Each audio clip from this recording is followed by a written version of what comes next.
হঠাৎ করেই তারেক রহমান সারা বিশ্বে একই দিনে রোজা ও ঈদ উদযাপনের বিষয়ে বক্তব্য দেন। তিনি আলেম না হয়েও এমন বক্তব্য দেওয়ায় খেপেছে হাসিবুর রহমান মিসবাহ। বিএনপির ভারপ্রাপ্ত চেয়ারম্যান তারেক রহমানকে ধর্মীয় আকিদাগত বিষয়ে আলেমদের উপর দায়িত্ব ছেড়ে দেওয়ার আহ্বান জানিয়েছে হাবিবুর রহমান মিসবাহ।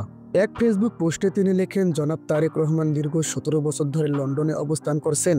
বাংলাদেশের রাজনীতির তুলনায় উন্নত বিশ্বের রাজনীতি সম্পর্কে তিনি জ্ঞান অর্জন করেছেন, যা তার আলোচনায় স্পষ্টভাবে প্রতিফলিত হয়। তবে আকিদাগত ধর্মীয় বিষয়াদি নিয়ে কথা বললে বিভ্রান্তি সৃষ্টি হতে পারে, তাই এসব বিষয়ে আলেমদের উপর দায়িত্ব ছেড়ে দেওয়া উচিত। তারেক রহমান সম্প্রতি সারা বিশ্বে একই দিনে রোজা ও ঈদ উদযাপনের বিষয়ে বক্তব্য দেন, যা নিয়ে মিসবাহ বলেন, এটি একটি মীমাংসিত বিষয়। বিজ্ঞানের সঙ্গে মেলাতে গেলেও এটি বাস্তবসম্মত নয়, কারণ ইসলাম বিজ্ঞানের উপর নির্ভরশীল নয়। ইসলাম পরিচালিত হয় কোরআন ও সুন্নাহর ব্যাখ্যার ভিত্তিতে। তিনি আরও বলেন, তারেক রহমানের প্রতি দেশের মানুষের আলাদা ভালোবাসা তৈরি হয়েছে। বিশেষ করে তার সাম্প্রতিক বক্তব্যগুলো প্রশংসনীয়, তবে রাষ্ট্র নিয়ে গবেষণা করাই তার জন্য শ্রেয়। ধর্মীয় ইস্যুতে রাজনৈতিক ব্যক্তিদের বক্তব্য অনেক সময় বিতর্কের জন্ম দেয়। ফলে মিসবাহের এই আহ্বান বিএনপির অভ্যন্তরে কি প্রতিক্রিয়া তৈরি করে তা এখন দেখার বিষয়।